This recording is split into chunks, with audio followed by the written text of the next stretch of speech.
வணக்கம் நண்பா.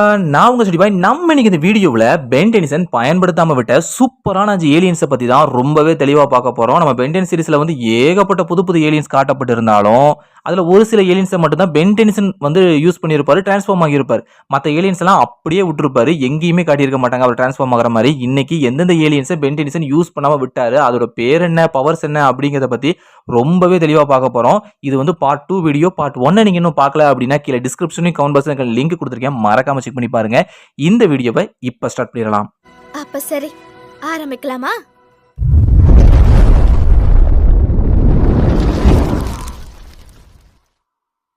ஆறாவது நம்ம பார்க்க போறது ஏலியன் ஜி. இது வெறும் ஒர்க்கிங் டைட்டில் தான். இந்த ஏலியனுக்கு இன்னும் பேர் வைக்கல. இதுக்கு பேர் வைக்கும் போது இந்த ஏலியன் ஜிங்கிற பேரை தூக்கிடுவாங்களா இல்ல ஏலியன் ஜியே இருக்கட்டும்பா அப்படின்னு சொல்லி வச்சிருவாங்களாங்கிறது தெரியல. ஆம்னிவர் சீரிஸோட முதல் எபிசோட்லயே இந்த ஏலியனை வந்து காட்டியிருப்பாங்க. ஆனா ஒரு தடவை கூட பென் டெனிசன் டிரான்ஸ்ஃபார்ம் ஆகிற மாதிரி காட்டல. எக்கச்சக்கமான மொக்க ஏலியன்ஸை காட்டியிருக்காங்க. ஆனா இந்த ஏலியன் ஜியை காட்டாம விட்டது சத்தியமா எனக்கு ரொம்ப வருத்தமா தான் இருக்குது. என்னோட பவர்ஸ் வந்து ரொம்பவே நல்லா இருக்கும். இதுக்குன்னே தனியாக ஒரு ஆர்ஜின் வீடியோ நாங்கள் வந்து அப்லோட் பண்ணியிருக்கோம். டைம் இருந்தா செக் பண்ணி பாருங்க.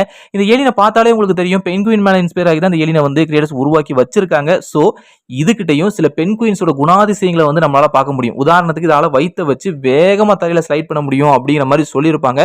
கூடவே ஒரு ஃபின்ஸை பார்த்தீங்க அப்படின்னா லேசர் பிளேட்ஸ் மாதிரி இருக்கும். மாதிரியெல்லாம் இல்ல, ரொம்பவே பவர்ஃபுல்லான லேசர் பிளேட்ஸை தான் இது ஃபின்ஸ் மாதிரி வச்சுக்கிட்டு இருக்குது.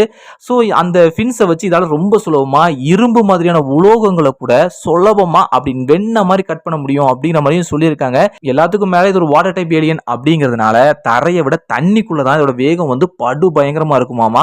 குறிப்பா நம்ம ரிப்ஜாஸ் இருக்காரு பாத்தீங்களா, அவரை விடவே இதால ரொம்ப வேகமா நீந்த முடியும் அப்படிங்கிற மாதிரி சொல்லியிருக்காங்க. கூடவே இதால பவர்ஃபுல்லான ஒரு வோர்டெக்ஸையே ஒத்தால கிரியேட் பண்ணி மொத்த பேரையும் அதுக்குள்ள இழுக்க முடியும் அப்படிங்கிற மாதிரியும் சொல்லியிருக்காங்க. இப்படி எக்கச்சக்க ஏகப்பட்ட பவர்ஸ் இந்த ஏலியன் வச்சிருக்குது. ஆனா ஒரு தடவை கூட பென் டெனிசன் சீரிஸ்ல ஒரே ஒரு தடவை கூட பென் டெனிசன் இந்த ஏலியனை டிரான்ஸ்ஃபார்ம் ஆகவே முடியல. இது அபிஷியல் ஏலியன் தான், ஆனா ஒரு தடவை கூட டிரான்ஸ்ஃபார்ம் ஆகல. ஏழாவது நம்ம பார்க்க போறது சிமிரா சூய் ஜெனிரிஸ். அதாங்க நம்ம வில்காக்ஸ் இருக்கார்ல, அவரோட ஒரிஜினல் ஏலியன் ஸ்பீசிஸோட பேர் தான் சிமிரா சூய் ஜெனிரிஸ். நிறைய பென் டென் ஃபேன்ஸோட மனசுல வந்து பென் வந்து வில்காக்ஸோட டிஎன்ஏவை காப்பி பண்ணி அவராவே மாறலாம்ல அப்படின்னு சொல்லி பயங்கரமா ஆசைப்பட்டு இருந்திருப்போம். ஒருவேளை அப்படி நடந்துருச்சு அப்படின்னா பென் பார்க்க வில்காக்ஸ் மாதிரிலாம் இருந்திருக்க மாட்டாரு, பார்க்க இப்படிதான் இருந்திருப்பாரு. அதாவது ஒல்லியா இந்த மாதிரி தான் இருந்திருப்பாரு. ஏன்னா வில்காக்ஸ் வந்து பல்கா இருக்காரு அப்படின்னா அதோடைய ஒரிஜினல் ஸ்பீசிஸ் அப்படி இருக்காங்கன்னு அர்த்தம் கிடையாது. ஏன்னா வில்காக்ஸ் வந்து ஒரு சைபார்க். அதை நான் முந்தின வீடியோவிலேயே சொல்லியிருப்பேன். வில்காக்ஸ் வந்து முழுக்க முழுக்க ஒரு சைபார்க். அதனாலதான் அவர் வந்து பார்க்க பல்கா ஸ்ட்ராங்கா இருக்காரு. மற்றபடி சிமிரா சூய் ஜெனிரிஸ் ஸ்பீசிஸ் வந்து அப்படிப்பட்டவங்க கிடையாது. அவங்க பார்க்க இப்படிதான் இருப்பாங்க. ஒரிஜினல் ஸ்பீசிஸ் கிட்ட வந்து வில்காக்ஸ் அளவுக்கு ஸ்ட்ரென்த் அண்ட் டியூரபிலிட்டி இருக்காது. அதுக்காக உங்களுக்கு ஸ்ட்ரென்த் அண்ட் டியூரபிலிட்டி இருக்காது அப்படின்னு நான் சொல்ல வரல. அவங்களுக்குன்னு தனித்துவமான ஸ்ட்ரென்த் அண்ட் டியூரபிலிட்டி இருக்கு. ஆனா அது வந்து வில்காக்ஸ் அளவுக்கு இருக்காது அப்படிங்கறதான் உண்மை. எல்லாத்துக்கும் மேல அவங்களுக்கு வந்து ஸ்பெஷல் பவர் இருக்கு. அது என்ன அப்படின்னு பாத்தீங்கன்னா, அதிகமா தண்ணீர் இருக்கக்கூடிய இடத்துல, அதாவது கடல், ஆறு மாதிரியான இடத்துக்குள்ள விழுந்தாங்க அப்படின்னா அவங்களால தன்னுடைய ட்ரூ ஃபார்மை வந்து அடைய முடியும். அதாவது ஒரு மிகப்பெரிய ஆக்டோபஸ் ஃபார்முக்கு அவங்களால மாற முடியும் அப்படிங்கிற மாதிரி சொல்லியிருப்பாங்க. அப்படி மாறும்போது இவங்களுடைய ஸ்ட்ரென்த் அண்ட் டியூரபிலிட்டி பயங்கரமா இருக்கும்.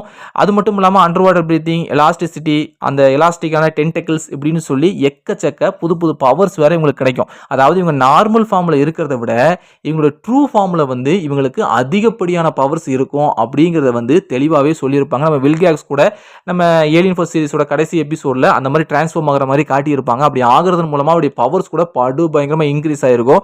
அது மட்டும் இல்லாம அவ்வளோ பெரிய பாம் வெடிச்சுமே உயிரோடு இருந்திருப்பாரு.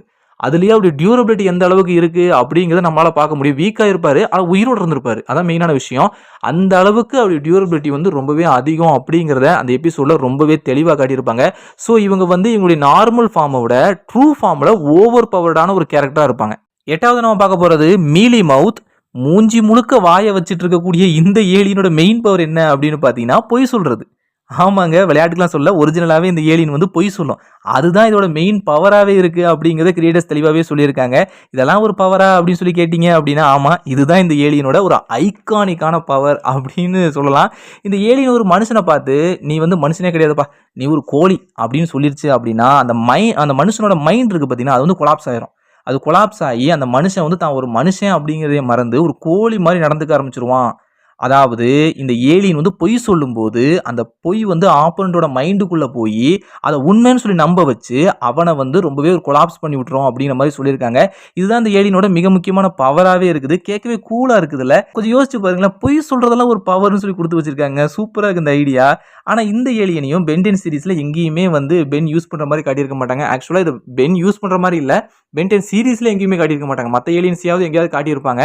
ஆனால் இந்த ஏலியனை பென்டென் சீரிஸில் எங்கேயும் காட்டலை. ஆனால் காட்டுறதா ஐடியா இருந்துச்சு. ஆக்சுவலாக ஒரு ஜோக்காக தான் உருவாக்கி இருந்திருக்காங்க. ஆனால் இந்த கான்செப்ட் வந்து எனக்கு ரொம்ப பிடிச்சிருக்கு. உங்களுக்கு பிடிச்சிருக்கா இல்லையா அப்படிங்கிறத வந்து மறக்காம கமெண்ட் பாக்ஸில் தெரியப்படுத்துங்க. 9வது நம்ம பார்க்க போகிறது பிரெயின் ட்ரெயின். பார்க்கறதுக்கு ஜாம்பி மாதிரியே இருக்குதுல்ல, மாதிரியெல்லாம் இல்லை, ஜாம்பியை பேஸ் பண்ணி தான் இந்த ஏலியனை உருவாக்கி வச்சிருக்காங்க. இதுவும் அனூர் சிஸ்டத்தை சேர்ந்த ஒரு கோஸ்ட் டைப் ஏலியன் தான். இது ஒரு ஜாம்பி அப்படிங்கிறதுனால ரொம்பவே மெதுவாக தான் நடக்கும், ரொம்ப ரொம்ப ரொம்ப ஸ்லோவாக தான் நடக்கும். அது மட்டும் இல்லாமல் ஸ்ட்ரென்த் அண்ட் டியூரபிலிட்டி இதுக்கு சுத்தமாகவே கிடையாது. இதால் அடிச்சுலாம் சண்டை போட முடியாது. அப்போ இது என்னப்பா பண்ணும் அப்படின்னு சொல்லி கேட்டீங்க அப்படின்னா, இதால் தன்னோட லிமிட்டுக்குள்ளே இருக்கிறவங்களை, அதாவது இதுக்குன்னு ஒரு லிமிட் இருக்கு, அந்த லிமிட்டுக்குள்ள இருக்கவங்களோட லைஃப் எனர்ஜியை வந்து இதால தனக்குள்ள அப்சர்வ் பண்ணிக்க முடியும். அதன் மூலமா அவங்கள வீக்காக்க முடியும் அப்படிங்கிற மாதிரி சொல்லியிருக்காங்க. ஆனா அது மட்டும் ஒரு பவர் கிடையாது. எதிரி எவ்வளவு பெரிய ஆளா இருந்தாலும் சரி, அவங்களோட லைஃப் எனர்ஜியை ஃபுல்லா தனக்குள்ள அப்சர்வ் பண்ணி ரொம்ப சுலபமா அவங்கள வந்து வீக்காக்கிறோம். வீக்காக்குறது மட்டும் இல்லாம அவங்களையும் ஒரு ஜாம்பியாவே மாத்திருவோமா. அதாவது இப்ப கொஞ்சம் யோசிச்சு பாருங்களேன், இந்த ஏலியனை எதிர்த்து ஒரு மிகப்பெரிய படையே வருது, ஒரு ஏலியன் படையே வருது அப்படின்னு வச்சுக்கோங்களேன். இந்த ஏலியன் மட்டும் நினைச்சிச்சுன்னா அந்த மொத்த படையையும் தன்னோட ரேடியஸ்குள்ள வந்த உடனே அவங்களோட ஃபுல் லைஃப் எனர்ஜியும் அப்படியே சக் பண்ணி எடுத்து டோட்டலாகவே அவங்கள ஜாம்பியா மாற்றி தன்னோட படையா மாற்றிக்க முடியும். தன்னை யார் எதுக்க வராங்களோ அவங்கள வந்து தன்னோட அடியாட்களாகவே இதால் மாற்றிக்க முடியும் அப்படிங்கிற மாதிரி சொல்லியிருக்காங்க. செம்மையான பவரில். ஆக்சுவலாக எனக்கு இந்த பவர் ரொம்ப ரொம்ப ரொம்ப பிடிச்சிருக்கு. இந்த ஏலியனால் அப்படிப்பட்ட சூப்பரான ஒரு விஷயத்தை வந்து செய்ய முடியும். அப்படி செய்யறது மட்டும் இல்லாமல் அவங்கள வச்சு தன்னோட ஆப்பனண்ட்டை வந்து அட்டாக் பண்ண முடியும் அப்படிங்கிற மாதிரி சொல்லியிருக்காங்க. ஆனால் இது பர்மனெண்ட் கிடையாது. இது வந்து கொஞ்ச நேரத்துக்கு பென் டெனிசன் திரும்ப நார்மல் ஃபார்முக்கு மாறிட்டாரு, அந்த மனித உருவத்துக்கு மாறிட்டாரு அப்படின்னா ஆட்டோமேட்டிக்காக அங்கே இருக்கக்கூடிய எல்லாருமே ஜாம்பிஸாக மாறினாங்க பார்த்தீங்களா, அவங்க எல்லாருமே வந்து திரும்பவும் நார்மல் ஃபார்முக்கு வந்துருப்பாங்க. லைஃப் எனர்ஜியை வந்து அவங்க இழந்ததுனால கொஞ்ச நேரத்துக்கு மயக்க நிலைமையில் இருப்பாங்க, மற்றபடி அவங்க சாக மாட்டாங்க. ஆனால் இது வந்து ரொம்பவே ஒரு சூப்பரான பவராக தான் நான் பார்க்குறேன். 10வது நம்ம பார்க்க போகிறது டெசிமஸ் பிரைம். இது ஒரு ரோபோட்டிக் ஏலியன். நம்ம டிரான்ஸ்ஃபார்மர்ஸ் பார்த்துருப்பீங்க இல்லையா, அந்த டிரான்ஸ்ஃபார்மர்ஸோட இன்ஸ்பிரேஷனில் தான் இதை வந்து உருவாக்கியே வச்சிருக்காங்க. தெளிவாக சொல்லணும் அப்படின்னா பென்டென் யூனிவர்ஸில் கூட டிரான்ஸ்ஃபார்மர்ஸோட ஸ்பீசிஸ் வந்து வாழ்ந்துகிட்டு இருக்காங்க, ஒரு ஏலியன் ஸ்பீசிஸ் தான் வாழ்ந்துகிட்டு இருக்காங்க. அவங்களோட டிஎன்ஏவை ஆம்னிட்ரிக்ஸில் இணைச்சதன் மூலமாக தான் பென்டெனிஸனால இந்த டெசிமஸ் பிரைம் அப்படின்னு சொல்லக்கூடிய இந்த ஏலியனாவே உருமாற முடியுது. தோற்றம் மட்டும் இல்லாமல் இதோட பவர்ஸும் டிரான்ஸ்ஃபார்மர்ஸோட தான். நீங்கள் டிரான்ஸ்ஃபார்மர்ஸ்லாம் எப்படிலாம் பார்த்துருப்பீங்க, டிரான்ஸ்ஃபார்மர்ஸ் வந்து நார்மலாக இருப்பாங்க, அவங்க அதிகமாக வந்து எங்கேயாவது ட்ராவல் பண்ணணும் அப்படின்னா ஒரு கார் மாதிரி டக்குன்னு வந்து ட்ராவல் பண்ணுற மாதிரிலாம் காட்டியிருப்பாங்கல்ல, அதே மாதிரி தான் இந்த ஏலியனும். இதால் தனக்கு தேவைப்படும் போது தன்னை வந்து ஒரு கார் மாதிரி மாற்றிக்கிட்டு ரொம்ப வேகமாக இதால் ட்ராவல் பண்ண முடியும். தன்னோட கைகளில் இருந்து பிளாஸ்டர்ஸை வர வைக்க முடியும். பிளாஸ்டர்ஸை மட்டும் கிடையாது, தனக்கு தேவையான எல்லா விதமான வெப்பன்ஸ் அண்ட் ஸ்வாட்ஸை வந்து இதால் தன்னுடைய கைகளில் இருந்து வெளியெடுத்து எதிரி கூட வந்து சண்டை போட முடியும் அப்படிங்கிற மாதிரி சொல்லியிருப்பாங்க. இன்னும் சில லேசர் அட்டாக்ஸை கூட இதால் செய்ய முடியும் அப்படிங்கிற மாதிரியும் சொல்லியிருக்காங்க. இன்னும் சில எக்கச்சக்க பவர்ஸ் இந்த ஏலியன்ஸ் கிட்ட இருக்குது. அதை பற்றி நான் தனியாக ஒரு வீடியோ அப்லோட் பண்ணியிருக்கேன், டைம் இருந்தால் அதையும் செக் பண்ணி பாருங்க. ஸோ இந்த ஏலியனையும் பென்டென் சீரிஸில் வந்து எங்கேயுமே காட்டவே இல்லை. ஆனால் காட்டணும் அப்படின்னு சொல்லி ஆசைப்பட்டிருந்தாங்க. ஆனால் அதுக்கு சில பிரச்சனைகள் ஓடினதுனால என்ன செஞ்சிட்டாங்க அப்படின்னு பார்த்தீங்கன்னா, இந்த ஓட்டோமோட்டிவ்ஸ் அப்படிங்கிற எபிசோடில் வந்து டோட்டலாகவே நம்ம அப்கிரேடு வந்து ஒரு டிரான்ஸ்ஃபார்மர்ஸாக மாறுற மாதிரி காட்டி முடிச்சு வச்சுருப்பாங்க. ஆனால் ஆக்சுவலாக அப்படி காட்டணும்னு நினச்சாங்க, ஆனால் அது காட்ட முடியாத சூழ்நிலை ஆகி போயிருச்சு. ஆனால் டெசிமஸ் பிரைம் வந்து இன்னும் பென்டென் யூனிவர்ஸில் வாழ்ந்துக்கிட்டு தான் இருக்குது. ஆனால் ஒரு தடவை கூட பென் டெனிசன் இந்த ஏலியன் டிரான்ஸ்ஃபார்மேஷனாக மாறவே இல்லை அப்படிங்கிறதான் உண்மை. சரி, ஓகே, வரட்டா.